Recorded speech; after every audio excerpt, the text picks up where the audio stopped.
Hey y'all, thanks for tuning in to Rashana Reveals. This is a space where I carry out my mission of championing others in their journey to discover the best versions of themselves and empowering them to make a positive difference in the world. I'm Rashana and I'm excited to have you here. Before we get into today's topic, I invite you to join me on this ride by liking this video, subscribing to my channel, and sharing all of my episodes with your friends, your family members, loved ones, co-workers, church members, company CEOs, and anyone else you can think of. Now let's get to it. So guys, I just participated in a live panel discussion this past Sunday. Let me tell you how that came about. June 7th, 2000, I was hired as the first Black female police officer for the city that I work in. And so June 7th of 2020, I wanted to share that information with the world. I found it to be a profound day. It was a day that I had been looking forward to for years. I mean, 20 years as a sworn law enforcement officer is a major feat. And so I decided to post that day on all of my social media pages. Now, I really don't use LinkedIn, I'll be honest with you. I think I might have made maybe 4 posts since I've had it, but something told me to just go ahead and post it on there anyway because it's a professional social media platform and it was a professional post that I wanted to share on that platform. I didn't even know what it was going to bring about. I think as of today I have like 3,000 likes and over 300 comments under that post, and I was so honored and so grateful that little old me, shared a post that was able to resonate with so many other people. And so people started to send me invitations, and I got one particular invitation from a law enforcement officer in California by the name of Dale Peters. And I noticed that he has his own podcast. His podcast is entitled Black in Blue. So I sent him a message and I was inquiring about his agency's social media policy because I'm creating the social media policy for my agency. And I just wanted to know the parameters for which he records his podcast, the ins and outs, the do's and don'ts, things of that nature. And so he replied and responded, and that was basically the end of our conversation. A few weeks ago, however, he actually invited me to a live panel discussion with 3 other Black female law enforcement officers from across the country. Now, I was like so excited because that's something that I really want to do. I really want to participate in more live discussions. I want to build my platform, represent my agency in the best manner that I can, talk about my experiences as a law enforcement officer, especially a minority law enforcement officer for 20 years. And so, heck yeah, I decided to accept his invitation. Of course, I had to get permission and everything like that, but that was no issue at all. So this episode is going to be clips from the live discussion that we had this past Sunday. I hope that you guys enjoy. I hope that you guys learn a little bit more about law enforcement. I hope that you guys gain some knowledge on what we've gone through as minority females in this profession. And please like, share, and subscribe. Again, enjoy.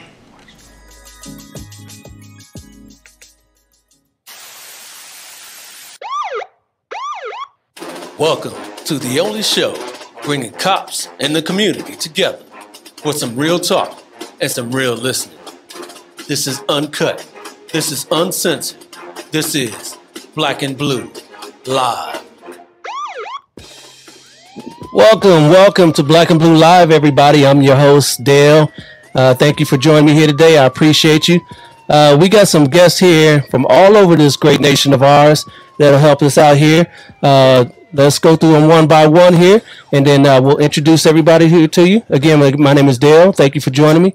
My first guest here, we've got 4 here, and we've got another one that'll be coming on here momentarily. My first first guest here. She is a 21-year veteran of the Hallandale Beach Police Department in Florida. Everybody, please help me welcome in Captain Rashana Dabney. Hi, guys. How are you? I'm well, and yourself? Excellent, excellent. Fan here for you. All right, and let's go back to me here. All right, and my next guest here, she is also a 21-year veteran, but she works for the Dallas Police Department in Dallas, Texas. Everybody help me welcome in Lieutenant Chandra Griffith. Hi, how are you? How you doing, ma'am? Doing good. Glad to see you. All right. And hopefully our detective will come on here shortly. But until then, our next guest is a 27-year veteran of the Columbus, Ohio Police Department. In Columbus, Ohio, I hear it gets cold there for some reason. Everybody, please help me welcome in Nicole Prysock. Hi, everybody. All right, so let me bring everybody in here. So how we doing, ladies? Okay. Well, Good to see. Yeah, good to see everybody. So I wanted to bring everyone on here today so we could talk about women in law enforcement. Yeah, the three of you are all women, and you guys all work in law enforcement. So let's go through one by one. We'll talk about your careers real quick, and then we'll dive into the issues. We'll go by rank. How about that? Rashada, why don't you tell everybody about you and your career over there in Hallandale Beach? Good evening, everyone. My name is Rashana Dabney Donovan. I am currently a captain with the Hallandale Beach Police Department. I am in my 21st year in law enforcement. My law enforcement career began in July of 1999 as a community service aide. Less than a year later, I became the first African-American female hired as a sworn officer for our agency. So the first 2 years I served in road patrol, and then I worked undercover in our Vice Intelligence and Narcotics Unit. After that, I did some administrative duties. I was on the road for a while, and I got promoted to sergeant in 2011. I became promoted to captain in 2015, and that's where I am nowadays. Nice. We're glad you could join us. Okay, Lieutenant Chandra Griffith, why don't you tell us a little bit about you and your career? Okay, so my name is Chandra Griffith. I'm a lieutenant with the Dallas Police Department. I've worked for other areas. I've worked for Sheriff's Dallas Enforcement, and then Dallas Police Department, where I've been for 21 years. I've done a lot of things with the Dallas Police Department, which is the reason why I wanted to go to Dallas, because it is so diverse and has so many venues that you can actually apply to your career. So I was a police officer and then a senior corporal. As a senior corporal, I was also a police officer, but I also did undercover work and deployment and bank robbery detail. And then I went to the in-service basic academy and then in-service academy, where I promoted out to sergeant in 2008. I went back to patrol as a sergeant, and then I became a administrative sergeant to 4 different chiefs over the years until I promoted to lieutenant and in 2014. And I did Love Field. I did a couple of patrol stations, and now I'm the records commander. Nice. We've got, again, we're simulcast on Facebook, YouTube, Twitter, Periscope, and Twitch, and comments will be forthwith. Nicole, why don't you tell us a little bit about yourself and your career? My name is Nicole Prysock. I'm with the Columbus, Ohio Division of Police. I've been with the division for 27 years. I've spent the bulk of my career in patrol. I've also spent time in Vice, our counterterrorism unit. I've had a couple of assignments here and there, high school resource officer. I currently am a detective in the crime scene search unit, which we process crime scenes. I've been in that unit a little over 2 years. Nice, nice, nice. And so you process crime scenes. So CSI, that's you, right? Yeah, I guess we do that. Not quite as nice and glamorous as it is on a TV show, but it's a very cool job. The city sent me to it was equivalent of getting another college degree, but they sent me to classes and training, and I enjoy the job quite a bit. Excellent, excellent. So we're here today. We're talking about women's issues in law enforcement. I'm obviously not a woman. I'm a man, but you know, I have a wife. I've got a daughter. I've got a mother, and I work with a lot of great officers as well. One that may be coming on here shortly, as soon as she figures out her technical issues. But if she doesn't, that's fine. So I want to talk about that. There's a lot of issues as far as African Americans going on in the world right now. So we'll talk about those issues with you in particular, both being female and African American. But let's stick to the point of being females. It is our responsibility, our honor, to pave the way for future generations.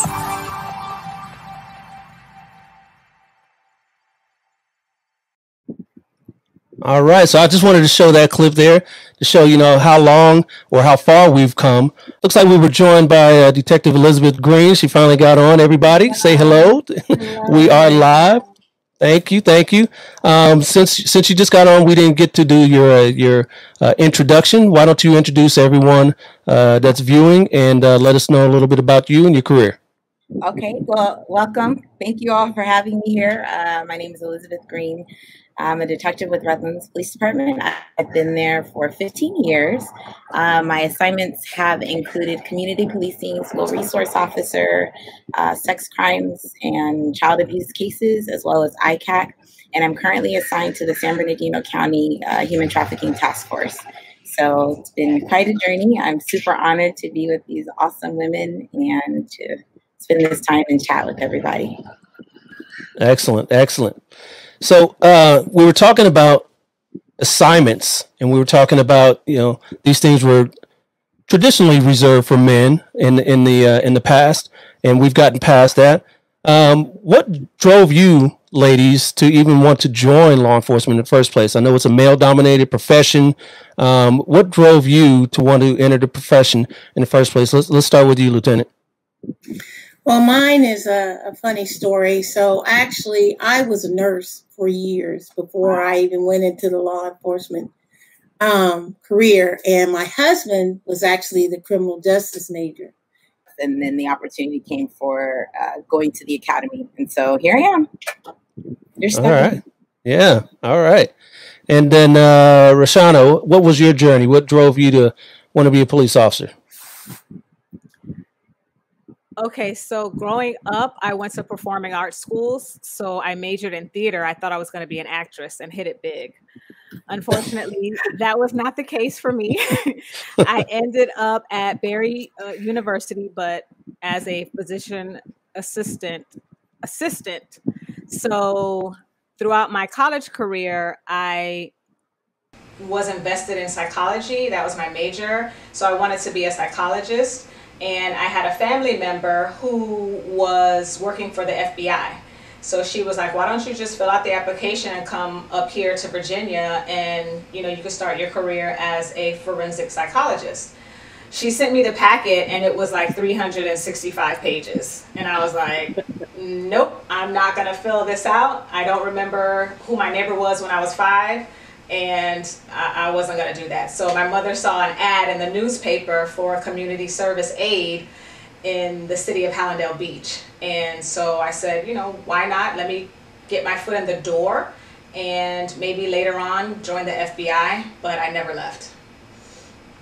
Never left, huh? All right. So, like I said, this is a simulcast on Facebook, YouTube, Twitter, Twitch, and Periscope. So your comments and questions are welcome. I think a lot of women, I've talked to a lot of women over the years who have said, oh my God, I'm so proud of you. I've always wanted to be a police officer. And I ask them, why didn't you? And they say, well, you know, that was something that was frowned upon in my day, or My family didn't feel that women should do that, X, Y, and Z. So I think that's still the reason why. Yeah, yeah. Unfortunately, that is the case.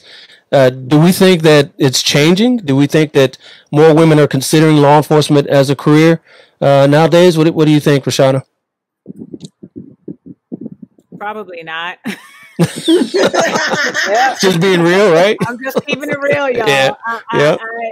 It's not a profession that's enticing for women because it's so male dominated. Even for me, my FTO was like, listen, I don't agree with women being in law enforcement. Women need to be at home. Okay. Women need to be in the kitchen, cooking dinner, having babies, and that's that. So I felt like, well, dag, now I have to prove myself, so I have to work extra just to show this male that I was good enough. And there's still a lot of that going on today. It's very challenging. It's a heavy burden, and a lot of females aren't willing to carry the cross. So. Right. Yeah. What do you think about that, Nicole? You think a lot of women are deciding, at least in Columbus, that they want to enter the law enforcement career? We're getting a lot of women signing up. I wanted to touch on that, family roles. If any of you have families at home, then you had to deal that, where, like Liz said, dealing that double hat. You had to go out and be a police officer, and then you had to come home and be a wife or be a mother or be a good partner as well, and take on those traditional female roles. I'll say that, treading lightly here, being the only male on the panel here. How did you kind of tread through that, Rashana? Oh, wow. When I first started in my law enforcement career, I was a single mother. So I had my son, and my focus was making sure that he would be taken care of for the rest of his life. So I knew that I needed to have a career that was solid and allowed me to do that. I worked the midnight shift when I first started. So we worked from 10 p.m. to 8 a.m. He would be with my parents at night, and then I would go to my parents' house, pick him up, take him to school, try to get some sleep, pick him up from school, cook dinner, run to my parents' house, drop him off, and go to work.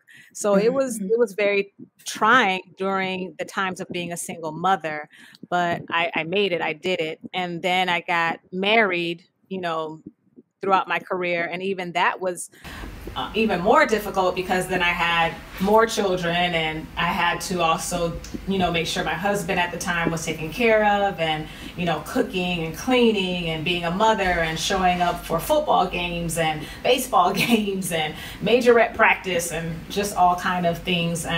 But right now that my older two are in their 20s, they're self-sufficient, and the younger two take care of themselves. So it's easier now. And I have a partner who's very supportive, and he helps out a lot. So it's a little bit more easier now than it was when I first started. Yeah, no doubt. And, how about, on the work front, all these duties that you had to deal with, did you get any pushback from, supervisors or coworkers, expecting you to do your womanly duties, your motherly duties? Do you get any pushback on that? I would say no. I had the privilege throughout my career. I've always worked with pretty good guys. Yeah. Another comment from Mo Tom on Facebook. What is a key piece of advice for anyone entering the profession today, and specifically females entering the profession today? What about you, Rashana? You have a key piece of advice for any female wanting to enter the profession today? You got to want it. You have got to have this ingrained into your soul. Because if you don't want it, if you don't have your why, then you're not going to be successful. And that's with anything, actually. That's just in life, period. But especially the way that law enforcement has changed, this is something that people have to get in knowing that it may be a challenge, and you have to be up and ready for the challenge. So if you want this profession, let's go get at it. and stick with it. Stay the course. Stay the course. Yep. Good advice. Good advice. I know a comment earlier was talking about leadership. Another question here from Vivi V on Facebook. What advice do you give females in your profession to help them move up into leadership roles? Study. Study. Yeah, no doubt. No doubt. Never stop learning. Read a lot of leadership books. Find you a mentor that has gone up the ranks the proper way, who have shown, that have earned their respect, because you can't, the rank doesn't earn that respect. You could be anything and not get the respect. It's, it's how you are as a leader that earns that respect. Yeah, no doubt. I also say to be well-rounded, just don't focus on one particular subject or space. You have to be an administrative learner. You have to be a patrol learner. You just have to continue to keep your mind open and take bits and pieces from, various positions in the agency, or various people in various positions in the agency, and just become more well-rounded so that you'll be able to, wherever you promote to, fit right in. Yeah. People skills are super important. We're getting a lot of younger supervisors that I think they're so used to texting or not really having to speak in full sentences, have a hard time communicating what they want from and what their expectations are. I have no problem when a new sergeant starts saying, "Hey, I'm new," asking questions, not coming in and trying to change or reinvent the wheel, but at least being open to discussion. If there's things that they don't care for, not be afraid to. Nobody's going to be happy. Lieutenant, you've probably never made a decision. Everybody's like, "Oh yeah, that's great. Thanks. We're going to do it." It's usually always a pushback. It doesn't matter if you're a male, female, what race you are. The chain of command has a hard job. They have to tell people bad news and make them do things they don't want to do. So if you don't have people skills and you can't communicate well with others, that is going to be difficult when you have to discipline an officer, when you have to, especially if that discipline turns into something where they might have to be terminated. There's just a lot of steps involved, and a lot of officers or chain of command sometimes mishandle that because they just don't know how to communicate with people. And that was what I've seen from supervisors. I've watched a lot of people get promoted way behind me in seniority. And I just look at them like, what are you saying to me? Just tell me. I'm going to always respect your rank. If you give me something to do, I'm going to take care of it. But you just have to communicate that to me. Like an adult. We're all adults here. This is our job. This is what we get paid to do. You need to communicate that to your subordinates. So I've heard discussions in the past where in all walks of life of women in leadership roles where they're seen as if they ask or they tell people to do, they come off as, excuse the term, bitchy. Has anyone ever experienced that? You got to kind of do your leadership a little differently than maybe a male would, because if a male says the same thing, he's seen as a strong leader. But if you as a female were to do it, it comes off a little differently. Is that within the department or outside? I mean, is that Sure, yeah. Always. Especially as Black women, we are assertive. We know what we want. We know what's right. We know what's wrong. We know that we want to have a voice, and we want to make sure we're being heard. Unfortunately, oftentimes we are viewed as the angry one. The one with the attitude, right? Right. I'm just like, are you kidding me? So what used to happen to me was I would keep my mouth shut because I did not want to carry that stigma around with me. I never wanted to be called the angry Black woman, or the one with the attitude. And especially when my counterparts were being labeled as passionate. I'm passionate too, Right. But unfortunately, they didn't see me as that, and so when you voice your opinions, or when you're more assertive, or in a leadership role, when you're asking for things to be done and they're not getting done, and you're continuing to have to repeat yourself and all of these things, you have to be very careful in how you come across, because it's going to be more of a negative than a positive thing. It can affect your career. It can affect your promotions. It can affect your ability to move around. And then, like you said, we're labeled the angry, aggressive person. Not passionate. Oh, there she go, rolling her eyes again. What? Oh. I mean, I think this mentality, not just within the divisions we work for, I think it's how the public deals with us as well, because I will be on a run with a male officer, my partner. It's been found in psychology that women are before thought and men are afterthought, you know? So we usually we try to think before we act, whereas sometimes men will act before they think, and then they're like, oh, I wouldn't think that would happen. And so we kind of slow it down a bit, I think is what it is. I would agree with both ladies. There are times where you have to act. There's no time to sit back and think about anything other than what you're doing in that moment and making sure that you go home, you know. And oftentimes you are in a situation where you can de-escalate the situation. I guess from my viewpoint as a crisis negotiator, you know, there were a lot of times where I would show up on scene and the person would calm down immediately as soon as they saw me, because they saw in me, you know, their mother or their sister or their daughter. So women tend to be more compassionate. They tend to be more protective. And so they're able to diffuse a situation a lot quicker than our male counterparts. And yes, de-escalation works, time works. You know, when you're able to calm someone down, it does work. However, there are times when we're just not able to do that.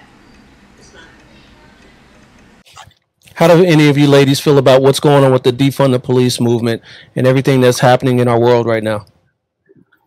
Well, the last month, I don't know, and a half, how long have we been going? Maybe from the end of May till now. I know here in Columbus, our crime rates have spiked quite a bit. I'm not sure that that the statement defund the police is reflective of what they're saying they want. I think our communities are hurting. Law enforcement is hurting. Our nation is hurting. So usually when a child cries or when someone is crying out in pain, the pain just unleashes everything. And I just do whatever I think I need to do to stop the pain. That may not be the solution. And so when they're saying defund the police, I'm not even sure that the reality of that is real. Because from what I'm understanding, it's taking funds and putting it towards education or putting it towards other things. And I do feel education absolutely needs way more money than it's getting. But at least for city agencies, it doesn't work like that in terms of the money in the city council, and education doesn't necessarily get its money from law enforcement. And a lot of law enforcement is funded through grants, and a lot of the tools or the things that they see are militarized things we have are actually given to us. We never purchased them. Mm-hmm. So I think going back to what everyone is saying, there has to be some education, but there has to be education from an even platform, meaning those who want to see change need to be educated on why we train, what our standards are, and also understand that standards vary from state to state, city to city.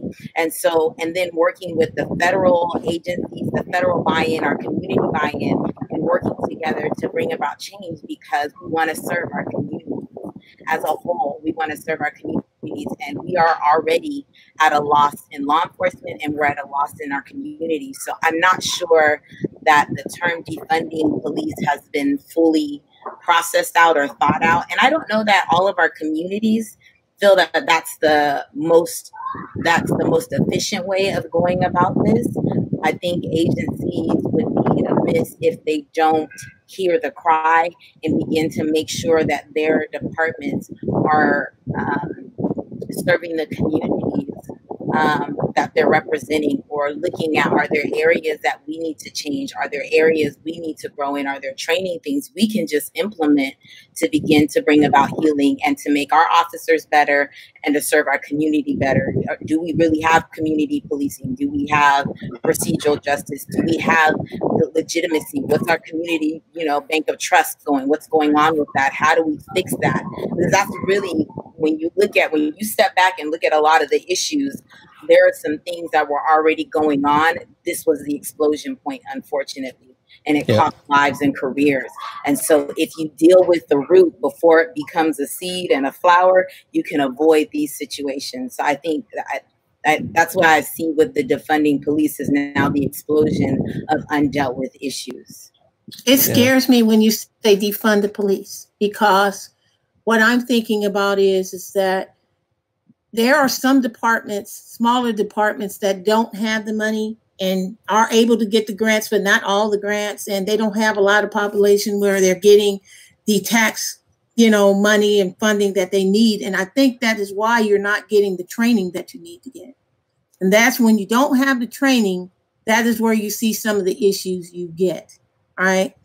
And so I think defunding is the wrong thing to say. I think we need to make sure that the funds that they are getting are going to the proper places. Community policing, training, different things like that. PALs, explorers, stuff dealing with the inner city children. And then I think that's when you start seeing some of the changes that they're looking for.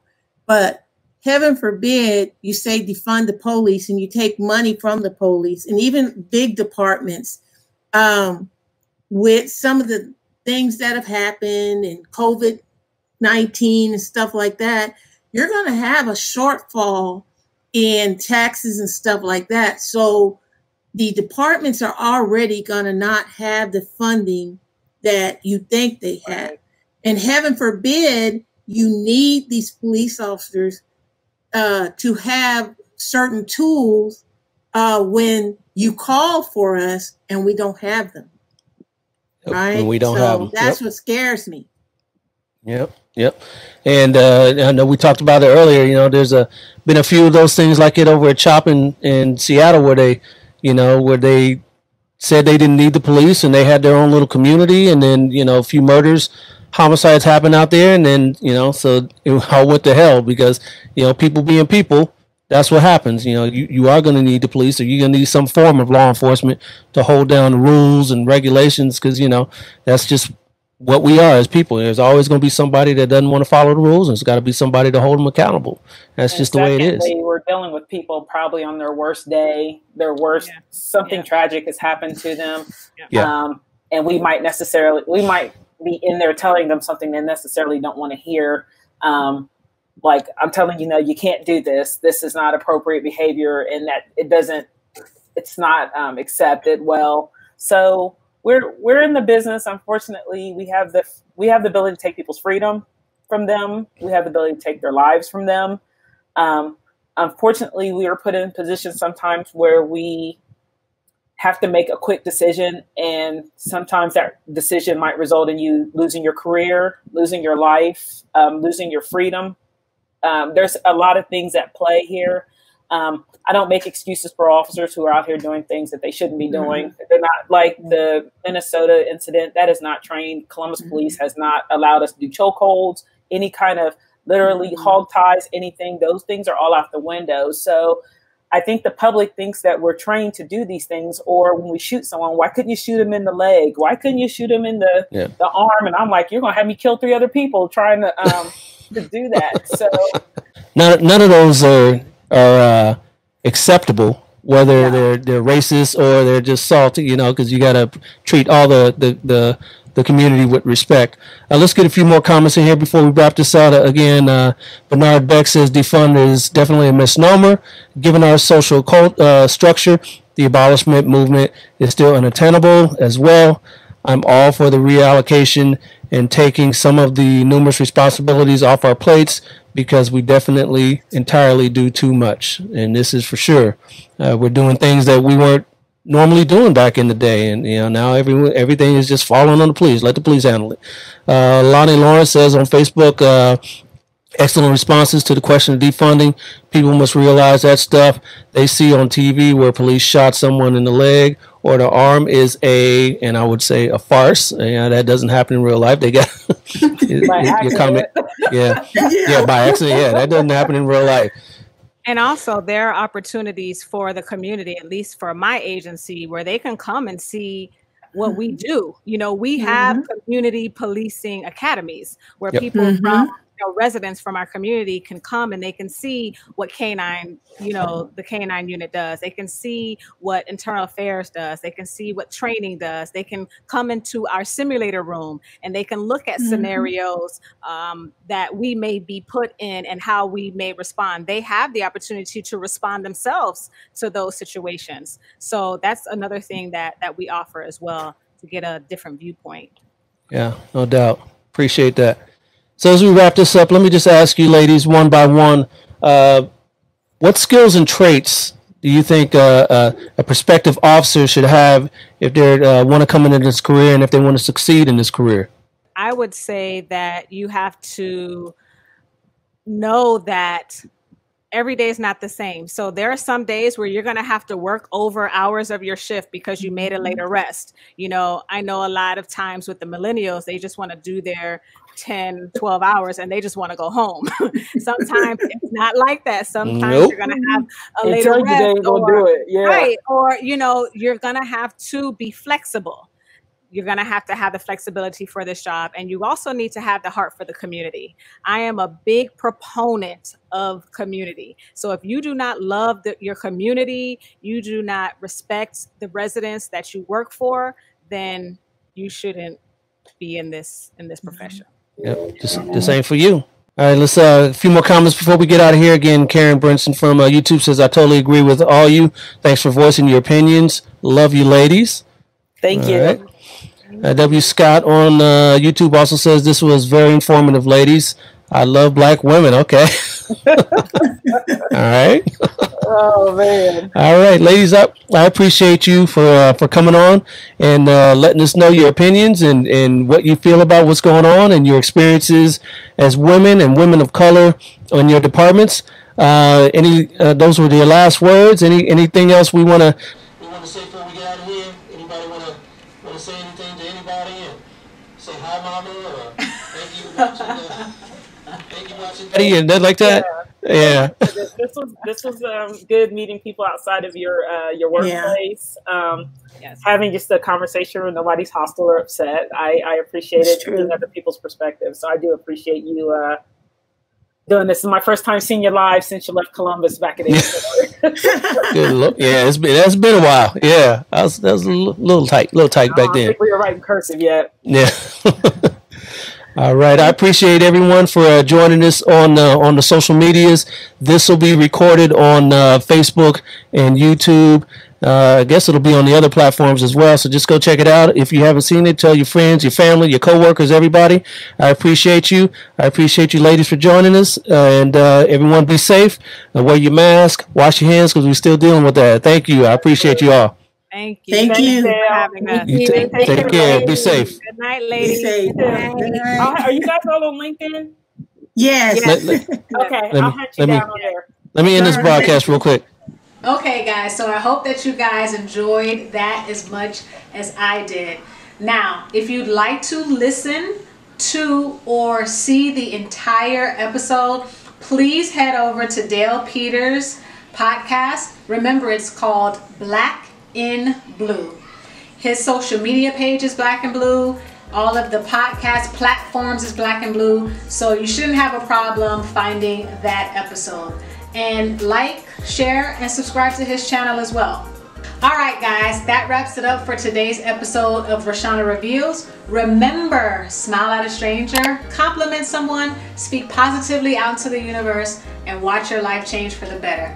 Come back next time, join me, and watch what Rashana will reveal next. Later.